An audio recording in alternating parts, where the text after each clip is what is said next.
ఇంత గొప్ప శరీరాన్ని ఇచ్చినటువంటి తల్లిదండ్రుల యొక్క రుణం తీర్చుకోవాలి. ఎలా తీర్చుకోవాలి అంటే, నాన్నగారికి కాళ్ళు పట్టి అమ్మకి కాళ్ళు పట్టి అని మాత్రమే కాదు, తనకి వాళ్ళు శరీరం ఇచ్చి ఒక జీవుణ్ణి ఎలా ఉద్ధరించారో తాను కూడా వేరొక జీవుడికి శరీరాన్ని ఇవ్వాలి. అంటే తాను కూడా వివాహం చేసుకోవాలి. సంతానాన్ని పొందడానికి వివాహం ఎందుకండి? తనతో పాటు కలిసి జీవించడానికి అంగీకరించిన క్షేత్రము ద్వారా పొందితే సరిపోదా? అంటే ధర్మము ప్రధానమై ఉంటుంది. మీకు ముందే పురుషార్థముల గురించి చెప్పా. ధర్మబద్ధమైన కామం అయి ఉండాలి. ధర్మం అన్న చట్రంలోకి ఇమడాలి కామం. అందుకని ఇప్పుడు వివాహ ప్రక్రియ ద్వారా ఒక స్త్రీని స్వీకరిస్తున్నాడు. స్వీకరించి ఆమె యందు తన తేజస్సుని ఉంచి సంతానమును పొందుతున్నాడు. ఇప్పుడు వేరొక జీవుడికి శరీరం ఇచ్చాడు. ఇప్పుడు తన తండ్రి తనకు శరీరం ఇచ్చినట్టే తాను కూడా వేరొక జీవుడికి శరీరం ఇచ్చి ఆయన పాపం పోగొట్టుకోవడానికి పుణ్యం చేసుకోవడానికి అవకాశాన్ని కల్పించాడు. అలా కల్పించినటువంటి కారణం చేత పితృరుణం తీరుతోంది. పితృరుణం తీరాలి అంటే వివాహము ఉండి తీరాలి. వివాహము చేసుకోకపోతే పితృరుణం తీరదు. పితృరుణం తీరకపోతే ఒక్క వివాహం చేసుకోని వాడు ఒక్కడే బాధపడతాడని మీరు అనుకుంటున్నారేమో. కాదు, అది పరమ ముఖ్యమైనటువంటి విషయం. కాబట్టి అసలు ఒక జీవుడు పాపపుణ్యములను సంతరించుకోవడానికి, అంటే పాపం పోగొట్టుకోవడానికి పుణ్యం చేసుకోవడానికి వేరొక జీవుడికి అవకాశం కల్పించడానికి ఇష్టపడని రీతిలో బ్రతికేటటువంటి వ్యక్తిని కన్నాడు కనుక, అంటే తాను వివాహం చేసుకోడు కనుక, తాను వేరొకరిని పొందడు కనుక సంతానంగా, అటువంటి కొడుకుని కన్నందుకు పెళ్లి చేసుకోకుండా సన్యాసము తీసుకోకుండా ఉండిపోతే, అలాంటి పిల్లవాణ్ణి కన్నందుకు ఆ తల్లిదండ్రుల్ని ఉత్తీర్ణుల్ని చెయ్యకుండా వాళ్ళు ఎంత తపస్సు చేసినా తలక్రిందులుగా వేలాడతీస్తారు అని మహాభారతం ఆదిపర్వంలో ప్రతిపాదింపబడింది. జరత్కారు ఉపాఖ్యానం చదవండి. జరత్కారు యొక్క తల్లిదండ్రుల్ని వాళ్ళ వంశంలో వాళ్ళందరినీ తిరగేసి కట్టేశారు. ఇక తాడు ఆఖరి చివరకు వచ్చేసింది, ఎలకలు కొరుకుతున్నాయి. అడిగాడు జరత్కారు, ఎందుకు మీరు ఇలా వేలాడుతున్నారు, ఎవరు మీరని అడిగారు. మా వంశంలో ఒకడు పుట్టాడు, వాడు శాస్త్ర విరుద్ధంగా బ్రతుకుతున్నాడు, వాడు పెళ్లి చేసుకోలేదు, వాడి పేరు జరత్కారు. వాడు పెళ్లి చేసుకోలేదు కాబట్టి, ఒక జీవుడికి శరీరాన్ని ఇవ్వడానికి వాడు అంగీకరించలేదు కాబట్టి, వివాహం చేసుకుని ధర్మబద్ధమైన సంతానమును పొందలేదు కనుక అటువంటి బిడ్డణ్ణి కన్నాం కాబట్టి మమ్మల్ని తిరగేసి కట్టేశారు అన్నారు. అప్పుడు ఆయన అన్నాడు, నేనే ఆ జరత్కారు, మీరింత బాధపడుతున్నారని నాకు ఈ విషయం తెలియలేదు, నేను వివాహం చేసుకుంటాను, నా పేరు కలిగినటువంటి పిల్ల కనపడితే చేసుకుంటానన్నాడు.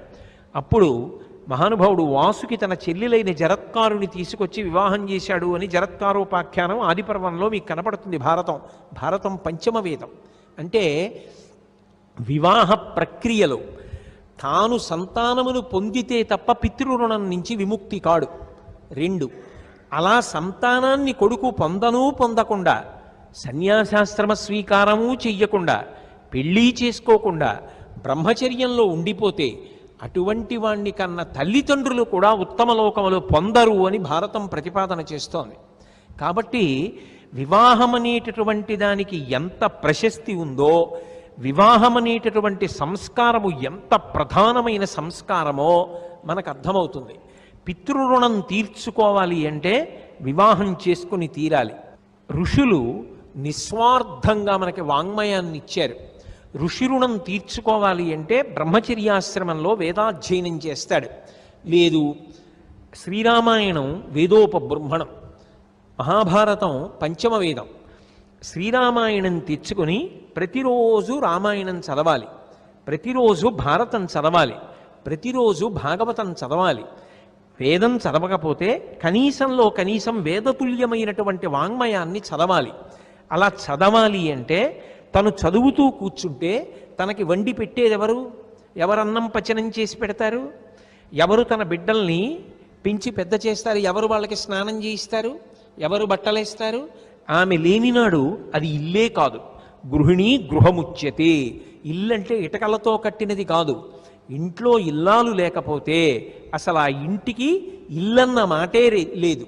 కాబట్టి వివాహ బంధం ద్వారా ఆమెని స్వీకరించినటువంటి కారణం చేత తాను వేదతుల్యమైనటువంటి వాంగ్మయాన్ని ప్రతిరోజు చదువుకుని ఋషుల యొక్క రుణం తీర్చుకుంటాడు. అంత నిస్వార్థపరులై జాతి హితం కోసం మనుష్య జాతి తరించాలని వాల్మీకి మహర్షి రామాయణాన్ని ఇచ్చారు. మహానుభావుడు వ్యాసుడు భారతాన్ని ఇచ్చాడు. ఎప్పుడు ఎక్కడ ప్రవచనం చేసినా సాధారణంగా వ్యాసుడికి వాల్మీకి నమస్కరించకుండా ప్రవచనం చెయ్యరు. ఎందుకు చెయ్యరు అంటే వ్యాసుడు చంద్రవంశాన్నంతటినీ చెప్పాడు, వాల్మీకి సూర్యవంశాన్నంతటినీ చెప్పారు. వాళ్ళిద్దరూ సూర్యచంద్రుల యొక్క వంశాలు చెప్పి ఇతిహాసములను, రామాయణము వేదోపబృంహణము, పంచమ వేదము భారతము, వేదతుల్యమైన గ్రంథములు వేదం చదువుకోని వాళ్ళు కూడా చదువుకోవడానికి వీలుగా ఇచ్చారు. వాళ్ళేం సత్కారాలు కోరుకోలేదు, బిరుదులు కోరుకోలేదు, తాంబూలాలు కోరుకోలేదు. వాళ్ళు కోరుకున్నది ఏమిటంటే మా జాతి హితం కోసం మేము ఇస్తున్నాం ఈ గ్రంథాలు, చదువుకుని మనుష్య జాతి ఉద్ధరణ పొందాలి అని కోరుకున్నారు. అటువంటి ఋషిప్రోక్తమైన వాంగ్మయాన్ని చదువుకోవాలి అంటే వివాహ సంస్కారమును పొంది భార్యని స్వీకరించాలి, ధర్మపత్నిని స్వీకరించాలి. అలా స్వీకరిస్తే ఆమె ఇతర వ్యవహారములను నిర్వహిస్తున్న తాను ఋషి రుణం తీర్చుకోగలుగుతాడు. ఆయనని అనుగమించిన కారణం చేత ఆమె కూడా తరించిపోతుంది, ఋషి రుణాన్ని తీర్చుకుంటాడు. మూడవది దేవరుణం. దేవతలు శరీరమునందు ఆవహించి ఉంటారు. దేవతల యొక్క అనుగ్రహం చేతనే వర్షములు పడుతున్నాయి, దేవతల అనుగ్రహం చేతనే పంటలు పండుతున్నాయి, దేవతల యొక్క అనుగ్రహం చేతనే తిన్నది జీర్ణమవుతోంది, దేవతానుగ్రహం చేతనే ధారణయందు చదువుకున్నవన్నీ కూడా నిలబడుతున్నాయి. అటువంటి దేవతలకు ప్రత్యుపకారము చెయ్యడము అన్న మాటకు అర్థం కృతజ్ఞతావిష్కారం చెయ్యాలి. ఎలా కృతజ్ఞత చెప్తావు అంటే యజ్ఞయాగాది క్రతువులు చెయ్యాలి. ఆ యజ్ఞయాగాది క్రతువులు చేస్తున్నప్పుడు స్వాహాకారంతో హవిస్సునివ్వాలి. అలా హవిస్సునివ్వాలి అంటే ధర్మపత్నితో కూడి ఉన్నవాడు ఎవరుంటాడో ఆయనకి మాత్రమే అధికారం ఉంటుంది. ధర్మపత్ని సమేతస్య అంటారు. పూర్వం క్షత్రియులకు, రాజులకు అనేక మంది భార్యలు ఉండేవారు. అంతమంది భార్యలున్నా ఎవరు యజ్ఞంలో తనతో పాటు పీటల మీద కూర్చుంటారో ఆమెని పత్ని అని పిలుస్తారు. ఆమె ధర్మాచరణమునకు ప్రధానమైనటువంటి ఉపకరణము. ఆమె లేనినాడు పురుషుడు ధర్మాచరణము చెయ్యలేడు. అందుకే ఆమె పేరు కామపత్ని కాదు, ఆమె ధర్మపత్ని. ధర్మపత్ని సమేతస్య అంటారు. ఇప్పుడు వివాహ సంస్కారము ద్వారా ఆ ధర్మపత్నిని స్వీకరించాడు. ఆ ధర్మపత్నిని స్వీకరించినటువంటి కారణం చేత ఈ 3 రుణములను తీర్చుకుంటున్నాడు. ఈ 3 రుణములు ఉండిపోయాయి అనుకోండి, రుణ విముక్తుడు కాలేదనుకోండి, ఆయనకి ఉన్నతమైనటువంటి లోకప్రాప్తి ఉండదు అని శాస్త్రవాక్కు. ఈ 3 రుణములను తీర్చుకోవాలి. ఈ 3 రుణములు తీర్చుకోవాలి అంటే వివాహము చేసుకొని గృహస్థాశ్రమంలోకి ప్రవేశించడం వినా ఇంకొక మార్గం ఉండదు. ఇప్పుడు వివాహమునకు ఎంత ప్రధానమైనటువంటి అవసరం ఉంటుంది అంటే అసలు ఆ వివాహము లేనినాడు ఈ 3 రుణములను తీర్చుకోలేడు. ఇక అర్థము. అర్థము అంటే కేవలముగా డబ్బు కాదు, సమస్త భోగ సంపత్తికి కలిపి అర్థము అని పేరు. భోగం అనుభవించడము అన్న మాటకు అర్థం కేవలముగా ఏదో డబ్బుంటే కాదు, ఒక్కొక్క వయస్సులో ఒక్కొక్కటి భోగం. మీరు ఇది బాగా జ్ఞాపకం పెట్టుకోవలసిన విషయం. చిన్నతనంలో బాగా చదువుకోవడం భోగం. ఒక వయసు వచ్చిన తరువాత భార్యని స్వీకరించడం సంతోషం, ఓ ఇల్లు కట్టుకోవడం సంతోషం. ఆ తరువాత పిల్లలు తొక్కని పక్క శుభ్రంగా ఇంట్లో ఉండడం సంతోషం. ఎన్నాళ్ళు పిల్లలు తొక్కని పక్క ఇంటికి సంతోషం? ఏదో ఒకనాడు పిల్లలు మంచం ఎక్కి ఆడి వేసిన తెల్ల దుప్పటి వాళ్ళ బురదకాళ్ళ మరకలైపోతే అది ఇంటికి పెద్ద అలంకారం. వాళ్ళు తొక్కని పక్క ఎందుకు పనికొస్తుంది? ఇంటికి బరువు అయిపోతుంది. ఎన్నాళ్ళు వేసినా పక్క అంత శుభ్రంగానే ఉంటే ఆ ఇంటికి అందమేది, ఆ దంపతులకు పరిపూర్ణతేది? పిల్లలు తొక్కిన పక్క. అర్థము అన్న మాటకు అర్థం ఒక వయసు వచ్చేటప్పటికి సంతానమును పొందాలి. ఒక వయసు వచ్చిన తరువాత వాళ్ళు వృద్ధిలోకి రావాలి. తానెంత కీర్తి సంపాదించుకున్నాడన్నది కాదు, తన బిడ్డలు ఎంత ధార్మికంగా బ్రతుకుతున్నారన్నది ప్రధానమవుతుంది.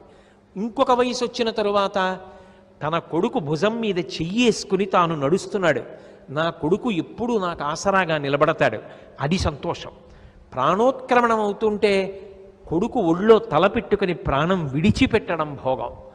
ప్రాణం విడిచిపెట్టిన తరువాత కొడుకు రుద్రభూమి యందు ఆనందహోమం చేస్తూ, నాన్నగారు ఇంకా ఈ శరీరాన్ని వదిలిపెట్టి వెళ్ళిపోండి, ఇది జరాభూయిష్టమైపోయింది, ఇది ఇంకా ఉపకరించదు నాన్నగారు, మీరు వేరొక ఉత్తమమైన శరీరాన్ని పొంది ఉత్తమ కర్మలు ఆచరించండి అని ప్రార్థన చేసి విడుదల చేస్తాడు, అది భోగం.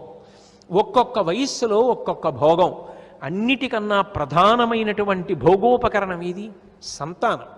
సంతానము కలిగిన కారణం చేత మనిషి పూర్ణత్వాన్ని పొందుతాడు, గొప్ప ఊరట పొందుతాడు, నాకే నా బిడ్డలు ఉన్నారని ఒక గొప్ప ధైర్యాన్ని పొందుతాడు.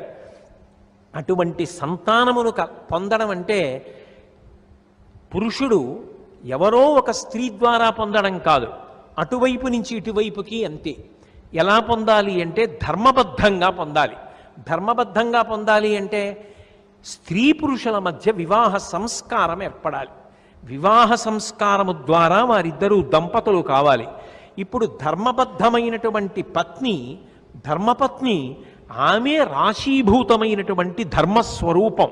అందుకే ధర్మపత్ని సమేతస్య. ఇప్పుడు ఏమైంది, ఆయన కామము ధర్మము చేత ముడిపడింది. ఒక వయసు వచ్చిన తరువాత లింగభేదం తెలుస్తుంది. పరమేశ్వరుడిచ్చినటువంటి వరం అర్ధనారీశ్వర తత్వంలో స్త్రీకి పురుషుని యందు, పురుషునికి స్త్రీ యందు అనురక్తి కలుగుతుంది. ఆ అనురక్తి కలిగినప్పుడు అది ధర్మము చేత సంస్కరింపబడాలి. అర్ధనారీశ్వర తత్వంలో స్త్రీకి పురుషుని యందు, పురుషునికి స్త్రీ యందు అనురక్తి కలుగుతుంది. ఆ అనురక్తి కలిగినప్పుడు అది ధర్మము చేత సంస్కరింపబడాలి, ధర్మచక్రమునందు ఇమడాలి. ఇప్పుడు ధర్మబద్ధమైన కామము ఆమె యందు ఉంచుకున్న కారణం చేత, పత్ని యందు కామము ధర్మబద్ధమైన కారణం చేత ఉత్తమమైన అర్థము కలుగుతోంది. ఏమిటా అర్థం అంటే, కొడుకు పుడుతున్నాడు, కూతురు పుడుతోంది. ఇప్పుడు ఆ కూతురికి పెళ్లి చేశాడు, తాను తన ముందు 10 తరాలు తన వెనక 10 తరాలు తరించాయి. కొడుకు పుట్టాడు, తన తర్వాత కూడా ఇంట్లో పూజ చెయ్యడానికి, ఆ ఇంట్లో గోత్రనామాలు వినపడ్డానికి, తన శరీరం పడిపోయిన తరువాత తనకి అంత్యేష్టి సంస్కారం చెయ్యడానికి ఒక వ్యక్తి ఉన్నాడు. ఆత్మా వైపుత్రనామాసి అంటుంది వేదం. తానే పుత్ర రూపంలో ఈ భూమి మీద తిరుగుతూ ఉంటాడు. కాబట్టి ఇప్పుడు గొప్ప అర్థము ధర్మము నుండి ప్రభవించింది. ధర్మపత్ని నుండి కొడుకు కూతురు అనబడేటటువంటి గొప్ప అర్థము, భోగ సంచయము పురుషుడికి కలుగుతోంది. కాబట్టి వివాహం అనేటటువంటి సంస్కారము లేకపోతే ఎలా ధర్మబద్ధంగా వీళ్ళిద్దరూ కలిసి ఈ ప్రయోజనాల్ని పొందగలుగుతారు? అలా పొందని నాడు సాధ్యము కాదు. పైగా మీరు ఇంకొకటి ఆలోచించండి, అర్థము అంతవరకే కాదు, తను ఎంత డబ్బున్నవాడైనా కావచ్చు, ఎంత శక్తి కలిగిన వాడైనా కావచ్చు, కానీ తనకి ఇక్కడ ఏది ఉన్నదో, ఇక్కడ ఉన్నదాన్ని పుణ్యంగా మార్చుకోవాలి అంటే అలా మార్చుకోవడానికి ఉపకరణం ఒకటి ఉంటుంది. కాబట్టి కోట్ల రూపాయలు ఉన్నాయనుకోండి, నేను వెళ్ళను, కానీ వెళ్ళాను అనుకోండి అమెరికా వెడితే అక్కడ ఒక కప్పు కాఫీ తాగడానికి డబ్బు పనికిరాదు, నేను దాన్ని డాలర్లుగా మార్చుకుని అమెరికా వెళ్ళాలి. అప్పుడు అక్కడ ఇస్తే దాని వలన నాకు కావలసిన ఫలితం వస్తుంది. ఏదో నేను అడిగింది ఇస్తారు, ఆ కాఫీయో టీయో మజ్జిగో అక్కడ తాగొచ్చు. ఈ డబ్బు పట్టుకెళ్ళి అక్కడ అడిగితే ఇవ్వరుగా. ఇక్కడ నీ దగ్గర ఎన్ని ఉన్నా దాన్ని పుణ్యంగా మార్చుకోవడానికి ప్రధాన ఉపకరణం ఎవరు అంటే ధర్మపత్నియే. నా దగ్గర డబ్బుంది, యజ్ఞం చెయ్యాలి, ఆమె ఉండాలి. ఆమె ఉన్ననాడు ధర్మపత్ని సమేతస్య, ఆమెని పక్కన కూర్చోపెట్టుకుని నేను యజ్ఞం చెయ్యాలి. దశరథ మహారాజు గారంతటి వాడు కౌసల్యా సుమిత్ర కైకేయితో కలిసి యజ్ఞం చేశాడు. ధర్మపత్నితో కలిసి యజ్ఞం చెయ్యాలి, ధర్మపత్నితో కలిసి యాగం చెయ్యాలి, ధర్మపత్నితో కలిసి కన్యాదానం చెయ్యాలి. తన కడుపున పుట్టిన కూతురే అయినా ఆమె లేదనుకోండి, ఆ కన్యాదానం పీటల మీద కూర్చునే అధికారం తనకి లేదు.